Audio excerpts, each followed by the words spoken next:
Coming up on Stu Does America, Drew Holden joins us to help mock the CDC's constant self-owning on COVID guidance. Andy Cohen gets a little tipsy on CNN's New Year's coverage and accidentally says what all New Yorkers are thinking. And the year 2021 is finally dead and buried. May it rest in hell. So how can we make sure this year doesn't sink to such horrible depths? Let's find out as we do America's 2022 resolutions. Stu Does America. First show of the new year. Welcome to 2022, year 3 of this stupid little show and year 3 of the pandemic. We brought the pandemic to you. It was really us who did it. When we started this show, the pandemic was just a glimmer in like Italy's eye. And sure, some people were being welded into apartments in China, but we were here totally wondering whether this was going to fade out of the news in like a couple of weeks. And then here we are in 2022, still freaking talking about it. Welcome to America. This has been a lot of fun so far. And I hope as long as the show stays on the air, we always have a pandemic to talk about. I don't want it to go away. I don't know how to do a show anymore if we're not talking about a virus. This is how it works. But I want to say it's 2022, and we have an opportunity to change things a little bit. We have an opportunity to look forward into the future and make this year better than the crap heaps that the last two have been, right? We can work together. We can come up with some ideas to make this year better. And I think a list of New Year's resolutions, not for us. Yes, of course, I want to be less fat.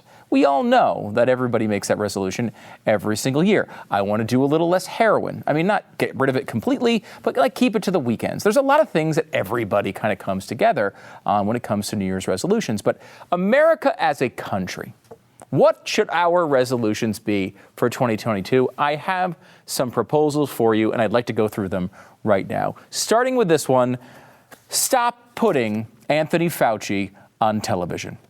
This is a resolution we can actually really easily achieve. Yes, he wants to be on television all the time, but you don't have to put him on. You don't have to have Anthony Fauci on television on every show every single day. It's not a requirement. It's not found in the U.S. Constitution. I know it's surprising. And you might say, well, of course, you evil conservatives don't want to hear from the brilliant mind of Anthony Fauci. But no, I'm not even making that argument today. I'll make that argument a bunch of other times in 2022, but I'm not even making that argument today. Let me give you a clip from Anthony Fauci just this past weekend that I think will illustrate my need for this resolution better than any other. Listen. The other important thing is that if you look at the children who are hospitalized, many of them are hospitalized with COVID as opposed to because of COVID. And what we mean by that, if a child goes in the hospital, they automatically get tested for COVID, and they get counted as a COVID hospitalized individual, when in fact they may go in for a broken leg or appendicitis or something like that. So it's overcounting the number of children who are, quote, hospitalized with COVID as opposed to because of COVID. How did you feel when you listened to that? How did that make you feel? Did it make you feel good? Did it make you feel bad? My guess is it made you feel incredibly angry, right? Because what is Anthony Fauci saying there? That kids are going in there not because they have COVID, but they're going in with a broken leg and they're just testing positive for COVID. It's all overdone. Now, this is why Anthony Fauci should no longer be on television. That clip probably made you angry. However, what he is saying there is literally the thing you've been saying for the past 2 years, and that I've been saying for the past 2 years. He hasn't been saying it. We've been saying it for the past 2 years. And now Anthony Fauci is on television saying the same thing we've been saying for the past 2 years, and it still pisses us off. What good does this guy do going on television? No matter what he says, all of us are going to be annoyed at him, and everybody on the left is going to give him hugs and kisses and act like he's the sexiest man in America. There is no purpose. He's moving no one at this point. He's just the most easily bookable guest for every television show. And lazy producers are looking at it and just saying, I don't know, everyone else felt, just put Fauci on again. And Fauci is always available. He wants to go on TV. You don't have to put him on TV. Remember that, all television producers from now on. Another resolution for America in 2022. Stop using COVID-19 cases as a real metric. They just don't matter anymore. How long have we been talking about this? This is another thing that we've basically been making the case of since the very beginning. Hospitalizations and deaths are a better measure. Even those aren't perfect. ICU admissions may be better than hospitalizations.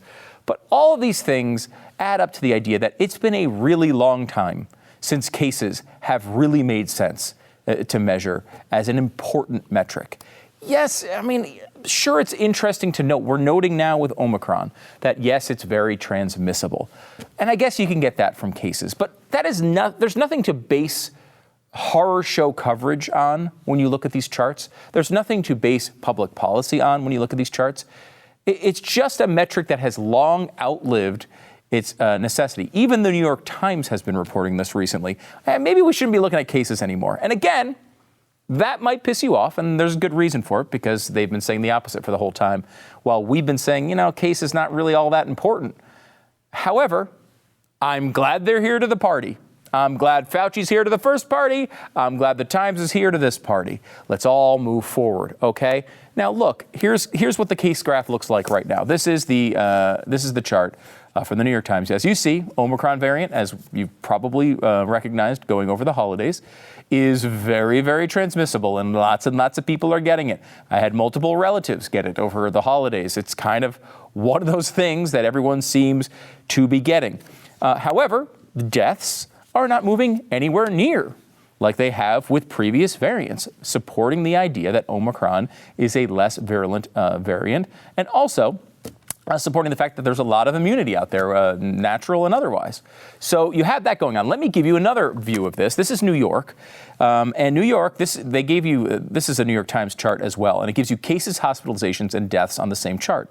And once again, you can see that cases, hospitalizations, and deaths look pretty similar for these, in the last 6 months until Omicron comes along, and then you see cases go through the roof, and the other two barely budge at all. If you don't want to look at New York, you want to look at Florida. That's what the media is always obsessed with. Well, Florida's got the same picture here. Florida's got all three of the lines moving relatively close to each other earlier in the year and have totally diverged from each other now, where deaths have not gone up. In fact, they've gone down a little bit. Hospitalizations are up a tick, but the cases are through the roof.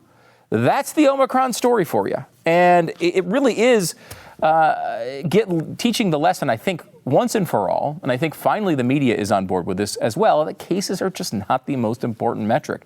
As you know, if you've watched this show since the beginning, back in September of 2020, I, myself, became a COVID-19 survivor.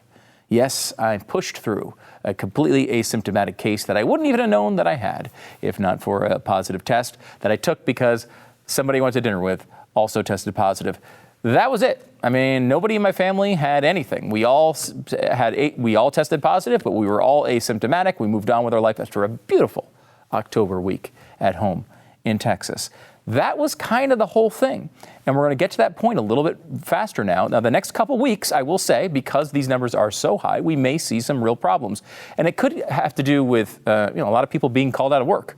Right? If you're positive for COVID, you got to stay home for now only 5 days, which they've just recently changed. But 5 days out of work, if enough people test positive, a lot of places are going to shut down because they don't have workers. And that's probably going to happen here and there over the next few weeks. But if South Africa and the UK are any indication, this looks like it could be, maybe mid-January, and then this thing starts ticking down the other way and goes away. We can only hope, right? Who knows what's around the corner? I will say that this situation with cases is made even more extreme because of the rise in home tests. When I tested positive for my brutal battle with COVID-19 back in 2020. I took a test at one of the public testing facilities. They knew I tested positive. It counted in the cases, I'm sure. If I tested positive today, it would almost definitely be a private home test. And am I telling anybody? Probably not. I'm just going to stay home for a few days. So that's the situation there. And I do think we're sort of breaching that a little bit. We're finally clearing that hurdle. So we'll see if that continues. Good resolution. Stop thinking about cases. Let's think about the important things. Another important 2022 resolution. Stop making violent rioters into heroes. Now, this one I bring up specifically because you are about to have a very annoying week. Your week is going to suck. You're coming into 2022. You have optimism right now. You're thinking maybe I'm going to have a salad later on for dinner. In reality, number one, you're going to eat chocolate cake for dinner. Okay, that's just going to happen. And number two, it's going to be on Thursday, the anniversary of January 6th. So there's going to be nonstop annoying coverage and people lying about how, everybody was in on it. I think, Donald Trump was actually the guy in the horn hat, sitting at, Nancy Pelosi's desk. And you're going to hear all that stuff all week long. They're going to revel in January 6th coverage all week long. So 2 things I want to say here. Number one, it's important to note that January 6th did suck. There were some really bad people on January 6th that did some really bad things. There are dozens of people who are charged not with just entering the Capitol, but with assaulting police officers. And if you know anything about me, and I think probably the same is true with you, I don't care about politics all that much, honestly. I certainly want my side to win because I like the policies involved. But politics is never going to trump, police officers in the line of duty getting assaulted. It's just not going to happen. I'm never going to go over that line. There was some really bad stuff that went on that day, and we should be calling it out. And I think we have. I've been very clear about it. I'm sure you probably have too. The people who actually were violent at the Capitol should be punished, and I have no problem with that. On the other side of things, we should also note that when it comes to the summer, there will be no big day-by-day anniversary remembrance of what happened during the George Floyd riots all across the country. You will not get, hey, you remember when Wichita burned down this day, and this was the day that Philadelphia burned down, and all of the things that went on through that process. No one's going to remember any of it, with the exception of they will do an anniversary for the day George Floyd died, and they will do an anniversary for those peaceful gatherings, and they will be remembered as a positive.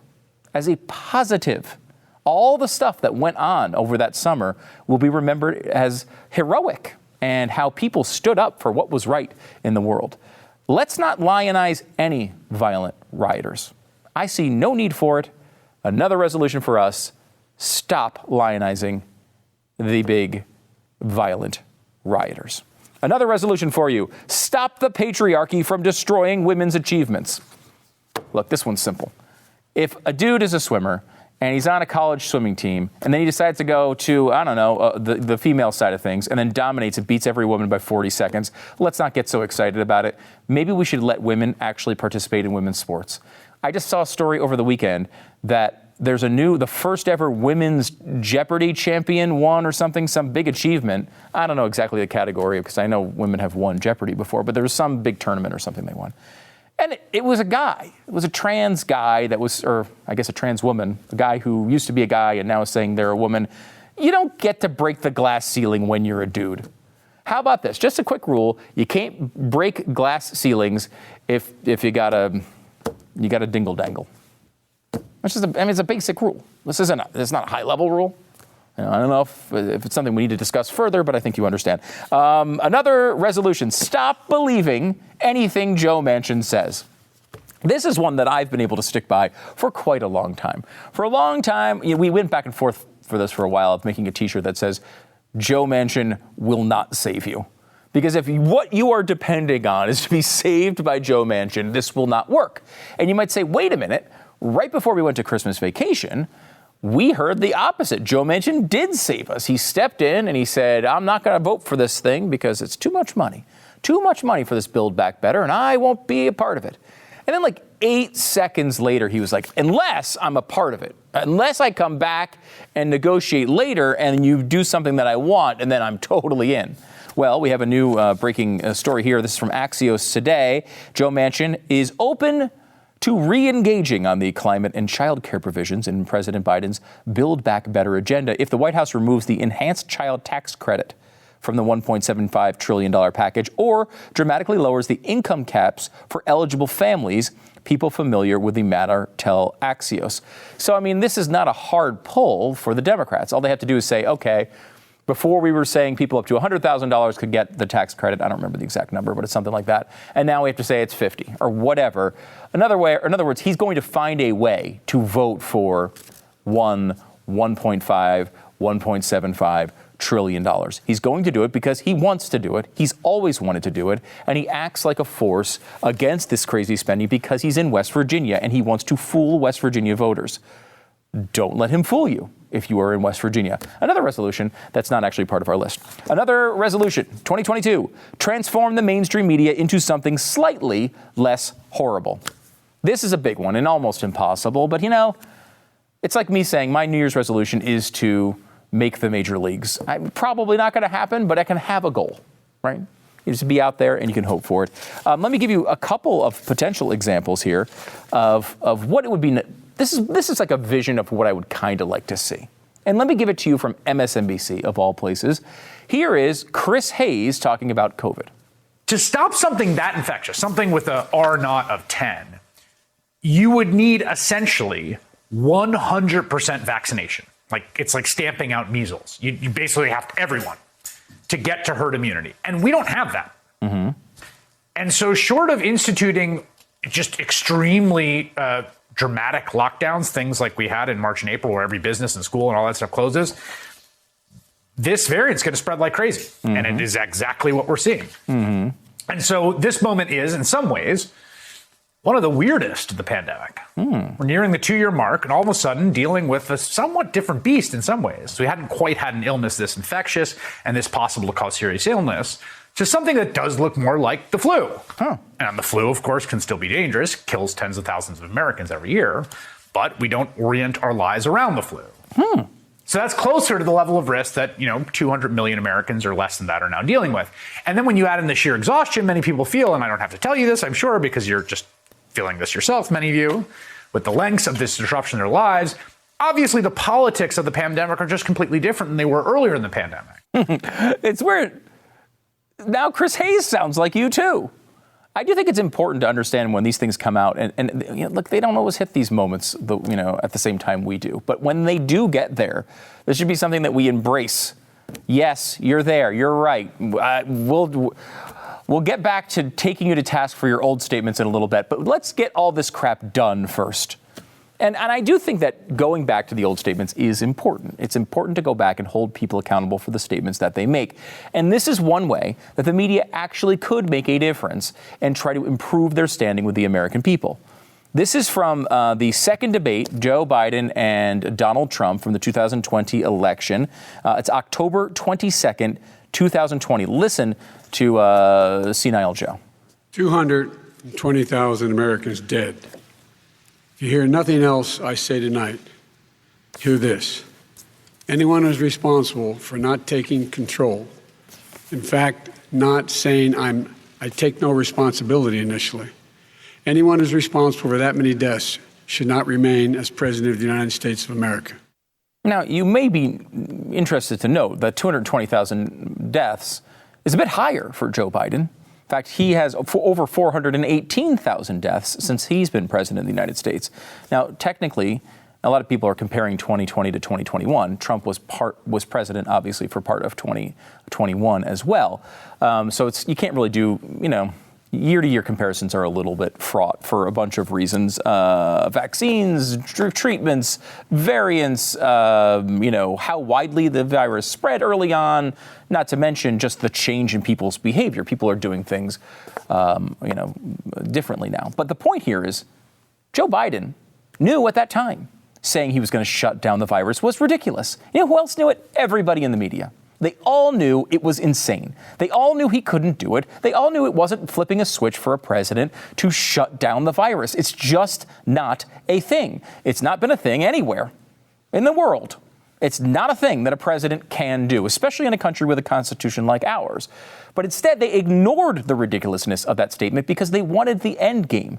And the end game, of course, was to get Donald Trump out of office. So they went along with the ridiculousness. And at no point, even at the point where 2 times as many people have died since when he made that statement, at no point does the media go back and say, you know what? We should have called that out at the time. That was asinine. It was a ridiculous standard, and we should have called it out then. They just don't do that, and that's the thing that they could do. Let me give this last one before we go. I know we're running late. A lot of things we think of that are bad, and we want to turn them around. But sometimes we do good things, and we want to keep them going. Like, for example, if in 2021 you lost 30 pounds, your resolution in 2022 might not be to lose another 30. You might not need to. But it might just be to keep that 30 pounds off. And that's why our final resolution is keep 2022 Cuomo free. In 2022, we lost Andrew Cuomo first. Oh, remember this moment? And then we lost, this was sad, Chris Cuomo. We lost them both. We lost that weight. We together lost 400 pounds of Cuomo. Let's keep that weight off going forward in 2022.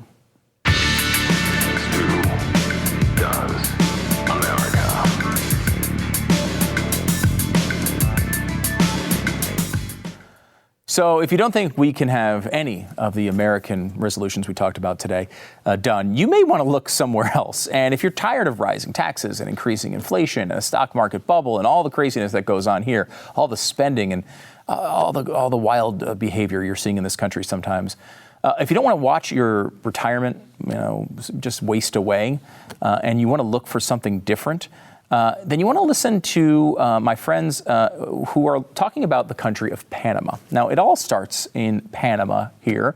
Every dollar in your savings account is worth up to 10 times more than it is here. We know it's a good value. Taxes are like 0%. You've probably heard that over the years. And where they haven't had a financial crisis in over 20 years, even in 2008. You can live on the beach in comfort for $24,000 a year.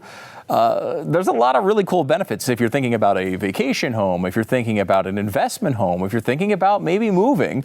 You got to check it out. Check out the American's Guide to Living and Retiring in Panama from our friends over at Buy Panama Now. It's 100% free for the audience. And of course, you can head over to buypanamanow.com/Stu. Get your copy today. Buypanamanow.com/Stu. Check it out now. It's buypanamanow.com/Stu. I couldn't ask for a better first guest in this new year than Drew Holden. You know him, of course, from his popular Twitter threads, holding a bunch of jerks accountable for their hypocrisy. Be sure to give him a follow over there at DrewHolden360. Drew, welcome to the program. Stu, pleasure's mine, sir. Appreciate you having me back on. All right, Happy New Year. Happy New Year too. It's an interesting start to the year. I want to start here. I have a very low expectation level for federal agencies. I don't expect much from them. I figure they're going to do a bad job most of the time. The CDC right now, however, is really setting a new standard for incompetence. Right. Yeah, I think, unfortunately, that's spot on. So, Stu, we just had some recent guidance change from the CDC, which, if it sounds like I've mentioned that before, I probably have maybe about 1,000 times. The latest is that the CDC has issued some guidance shortening the window that people need to quarantine if they've been exposed to COVID or if they have symptoms. This, mind you, only after a new variant that has been impacting blue states comes out and a lot of frustration and chatter at the time about how these long isolations that the rest of the country have been forced to suffer through, those simply couldn't cut it for the folks who have done all the right things all along. Yeah, it's interesting because, look, I mean, we all look at this science every day. I'm not some virologist, but we spend a lot of time going over this stuff. And this sort of change seems actually pretty rational to me, right? I mean, 10 days to me seems completely absurd. They say 90% of the infections and the transmission happens within these 5 days. So shortening it makes sense. It's just that, like, it doesn't seem like these changes come from a position of science. They changed it to 5 days. Now they want to add a testing requirement after getting pressure from other groups. Like, pressure is supposed to be what science is supposed to ignore. It's not supposed to have anything to do with pressure.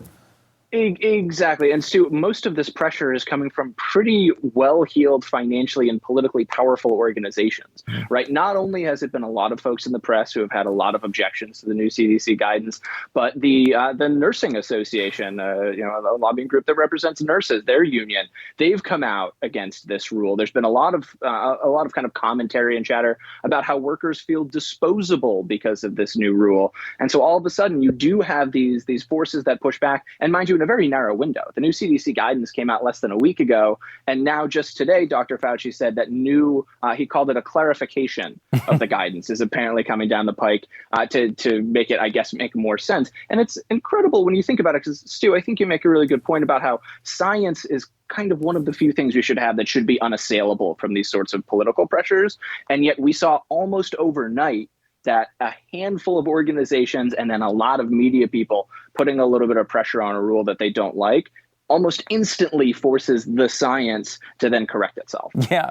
And again, like, there's a couple of institutions that are supposed to be outside of that back and forth. Science is one of them. The courts are another. And we've seen over the past, I think, few months in particular, the courts have done a pretty good job at ignoring the craziness that is in the media and the back and forth and all of that. And that's exactly what it's supposed to do. Science does not seem to be doing the same thing and hitting that standard. And it's frustrating to watch because even as we point out, some of these changes are moving closer to what conservatives want. But we've been beat over the head that we're evil, that we are going to get kicked off of social media for mentioning that this might be a good idea. And now the media just comes in and says, OK, we've changed it to what you guys have been saying for the past year, and we're not even going to acknowledge it. Right. And at no point is there any effort to reconcile those two opinions and how they differed over time. Right. And I think that's one of the things that a lot of conservatives find really frustrating is that for years now, right, as we enter kind of calendar year 3 of this pandemic, for years it has been the science has said, the science has said, the science has said. And all of a sudden, I think one of the interesting parts of this ruling, which I agree with you, I think it does make a lot of sense, is you saw the director of the CDC, Rochelle Walensky, just came out and said, we had to shorten this because we didn't think people were going to do it, right? we didn't think that people would be able to tolerate a 10-day lockdown. And it's like, wow, no kidding. Amazing, because at no point previously do I think that people were more inclined to be willing to tolerate these really long lockdowns. It's just that now it seems like when there's a different group of stakeholders who all of a sudden are very concerned about these new restrictions and limitations, well, a little bit more of a common sense overlay kind of comes in on all of these things. And so conservatives, even when we agree with the rationale and what's happened, I think it leads a lot of us, you and I included, kind of sitting back and saying, well, what are we doing here, guys? And what have we been doing all along if these are the measures that we're willing to roll out when it's convenient? You've been posting a lot of these on your Twitter account, some moments of hypocrisy that we saw. Another great example of this is we saw for a while, kids are resilient. They can do homeschooling. They can do it on Zoom. They'll be completely fine. Now the science is coming out and telling us that there's been real negative effects of these policies that we were supposed to ignore for the first year and a half of this. We were supposed to just say, no, we have to keep these kids at home. Why are you whining about socialization when lives are on the line? Why do you want to kill grandma? Now all the science is coming out on the opposite side of that. And again, I don't see any reconciliation attempt. Yeah, and unfortunately, Stu, none of it's, I don't think, is particularly shocking, right? I actually wrote about a number of these different issues over a year ago now, in late December of 2020, because we had pretty conclusive studies about what things like isolation do to people, particularly teenagers, about the negative impacts of not being in a classroom setting when it comes to learning. A lot of this information was widely available when we were trying to make these decisions. And you're right, again, when anyone objected, even in the slightest, that, hey, maybe there are other things we should consider or other things that we should be willing to take into account when we're making some of these decisions, rather than this mantra of if it even saves one life, it has to be worth it. you were called anti-science, right? You were thrown under the bus as someone who isn't taking the pandemic seriously, who doesn't take the lives and well-being of children seriously, when all along that's been entirely misguided. And now, unfortunately, we are starting to see the scientific results of what it says about those decisions and the long-term damage that's already being done to kids. One of the more obvious political ones to me that has really hit me reading the quotes and watching the clips again was this idea that Joe Biden was going to shut down the virus, right? He was going to get elected. He was going to shut down the virus. We played the clip a little earlier where he said in a debate, anyone with 220,000 deaths from a pandemic should not even be allowed to be president. And here he is at 420,000 deaths. No one at any point goes back and says, wait a minute. Not only is Joe Biden wrong now, which is something we should acknowledge, he didn't do what he said he was going to do. But it's on us as journalists that are supposed to be, a wall against misinformation to at the time call out that the president can't come in and flip a switch. Is it just that they wanted the outcome of Trump being gone so badly that they ignore it? And then again, they don't have to go back and reconcile their total lack of journalism from back in 2020 when the election was going on. Yeah, Stu, unfortunately, I think that probably was a pretty big driving factor. The other thing that I think is important is that for a lot of people, both within the press and beyond it, they looked at Trump as kind of this caricature, right? And not for nothing, and said, this guy has no idea what he's doing. He has no idea what he's talking about. We're in this once in a lifetime moment where surely there's something we can do to stop all this horror and the carnage that we see going on around us. And he's not doing it, or he's not taking it seriously, or he's slow walking, the original deaths and the original kind of outbreaks, and that there was something wrong there, right? And so I think what happened is maybe less malicious and more of this kind of blindness to say, well, surely if we had someone better and smarter who understood the machinations of government better all along, that things would have been different, they would have been better, what have you. And the harsh reality that I think we've learned in the months since, and I think a lot of us on the other side of the aisle were pretty tuned into from the start, was that there's not necessarily a lot we can do with these sorts of things, that lockdowns maybe aren't as effective as we think they are, that school closures don't necessarily stop spreads, that absent kind of this really totalitarian crackdown on everyday life, it's really, really hard to stop a virus. And it's really hard to stop a virus in a developed country when we have great healthcare and everything else.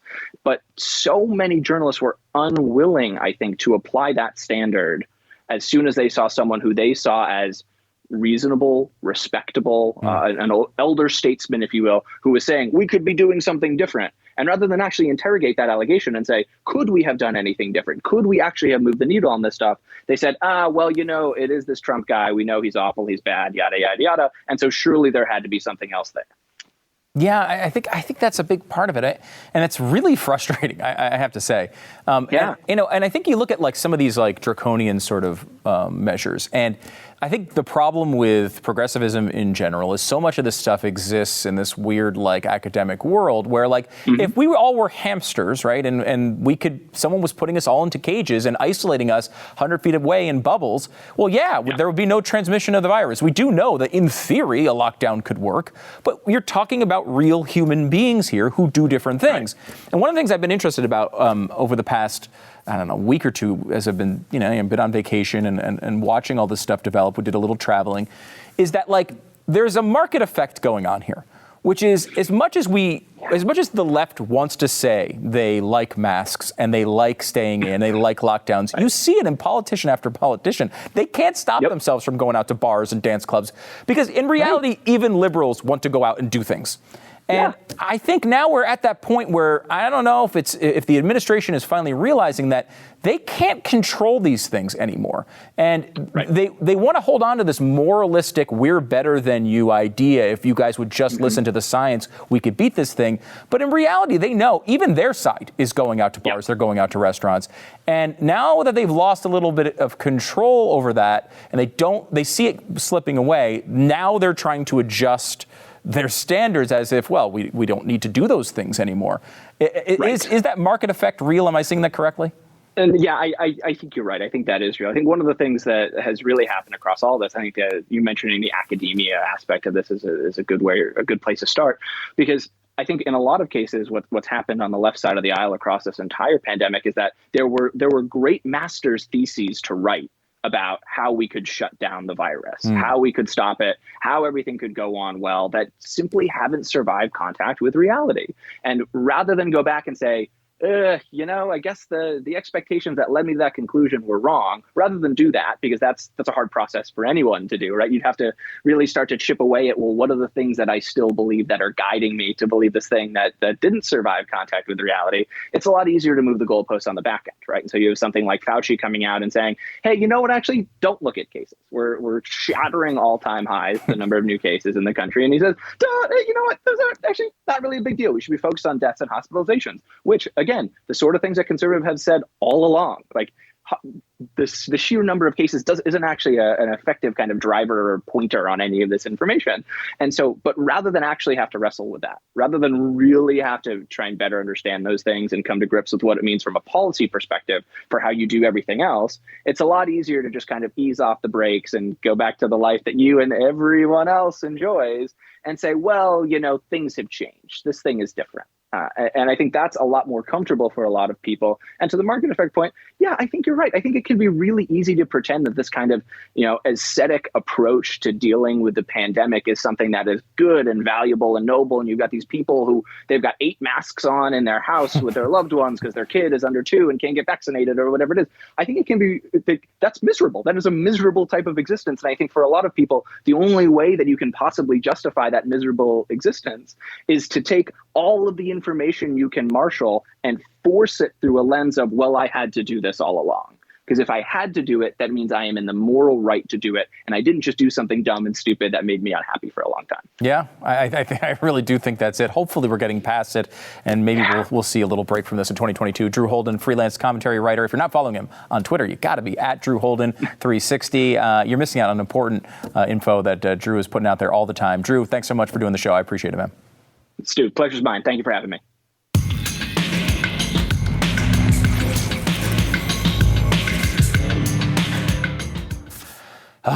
New year, New Year's resolutions. That's right, Fatty. Yep, that's what I look at the mirror. Actually, I have a camera that shows my shot, so I was actually talking to myself as I say, hey, Fatty, lose some weight. Built Bar is here to save the day. Did you know that? They've got so many flavors. There's something for everybody. They've got coconut, mint brownie, double chocolate, salted caramel, cookies and cream, and so many more. And if you can't pick a flavor right off the bat, get the mix box. You get 2 of each of their 9 regular flavors. It's diversity. I know you should embrace diversity. 18 grams of protein, 180 calories or less. Most of them are more like 140. And there's only 4 to 5 grams of sugar, 4 to 5 net carbs.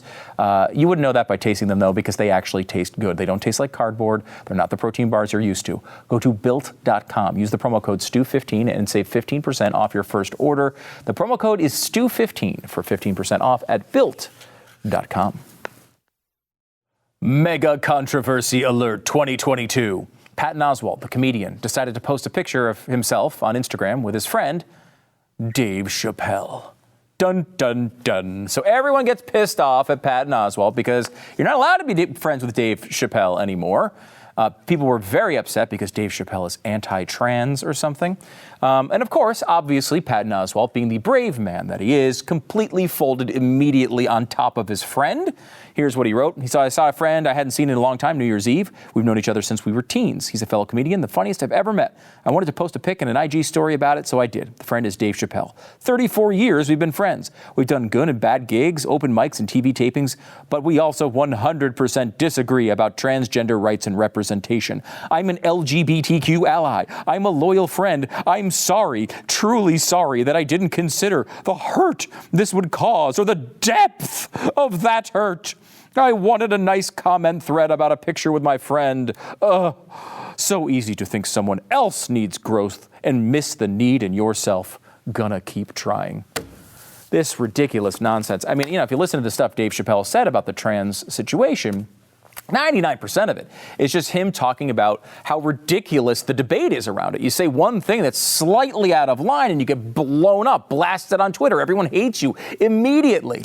And I thought about one time I heard a really interesting point on this matter from a comedian. His name, Patton Oswalt. I could not be a more committed progressive, feminist, pro-gay, pro-transgender person, but I cannot keep up with the glossary of correct terms, damn it. I'm trying. I want to help, but holy it's like a secret club pass where they change it every week, and then you're in trouble. That's not the word we use. It was last week. I have hemorrhoids. My ass is falling out. I want to help. I know I'm an old, cis, white mother, but don't give me because I didn't know the right term. RuPaul got into for saying tranny. RuPaul, who she laid down on the barbed wire of discrimination throughout the 70s and 80s, so this new generation could run across her back and yell at her for saying tranny.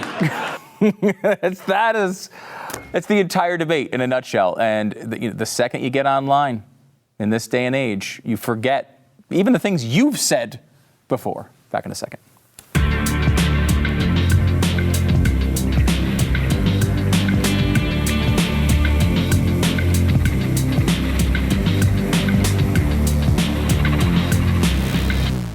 So how did you sleep last night? I know I slept like a baby, thanks to Cozy Earth. I've got Cozy Earth sheets on my bed, and they are the best. The softest, most luxurious, best temperature regulating sheets on the planet. They breathe so you can sleep at the perfect temperature all year round. They have moisture wicking fabric. I can just tell you, this is my experience with them. They're freaking awesome. Okay? They're really soft. They feel great when you get into bed. They have clothes that are awesome as well. Really just soft, really nice material. Some of the stuff, it's softer than anything I've ever felt before. Cozy Earth offers a 100-night sleep trial. That means you have up to 100 nights to sleep on it, wash it, try it out. Make sure you're completely in love with it, or you can send it back for a full refund. Cozy Earth sheets now come in 4 awesome new colors. You can check out the 4 colors and save 35% at Cozy Earth Bedding when you visit CozyEarth.com. Use the promo code STU, and that's 35% off at CozyEarth.com. The promo code would be STU. So the last thing we left with in 2021 was the Power Hour. And first of all, I'd like to apologize for it, as I always do after every Power Hour. Go to StuDoesPowerHour.com to check it out. Had a bunch of comments as well. Adam says, you had me spitting all over my monitor because of laughter. That's an important disclaimer when you're talking about Power Hour. Stu missed at least 3 shots. Typical Eagles fan. I never miss a shot on Power Hour. These are lies. Edmund says, there are many constants to these, but one of my favorites is Stu's increasing insistence that was not a minute. They aren't. They shortened them later on. I'm almost positive. Mark says, Sarah and Lisa could be sisters. Their faces are very similar. That's interesting. It's Sarah Gonzalez and my wife, Lisa Page. And Lisa, my wife, says, I love her like a sis. I noticed Sarah didn't respond there. I guess she's a hater, is all I can say. Typical news and why it matters. A typical Cowboys fan, if I could say it that way. And you got to add bong hits next year from Jerry. All right, Power Hour. Next one is going to be in Colorado. Back in a second.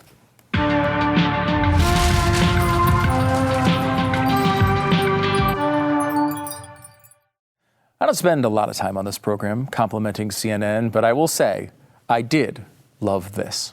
Let me tell you something. Oh, please. Tell us something, Andy. Watching Mayor de Blasio Don't go on a rant. do his Don't go on a rant. victory lap dance after 4 years of the This is how you want to crappiest start the term new year. as the mayor of New York. The That's how only you wanna thing start the new that year? Democrats and Republicans can That's agree how- on I mean, this is is what how- a horrible mayor This is he how has he- been. Wow. So, sayonara, sucker. Wow. 2022. I mean- It's a new year. Because guess what? I have a feeling Speaking of I'm which- going to be standing right of here which- next year. And you know who I'm not going to be looking at? Dancing as the city comes apart. You. I got to say, I love that we are all Andy Cohen now. And we can bring ourselves together to say how terrible Bill de Blasio is in every single way possible.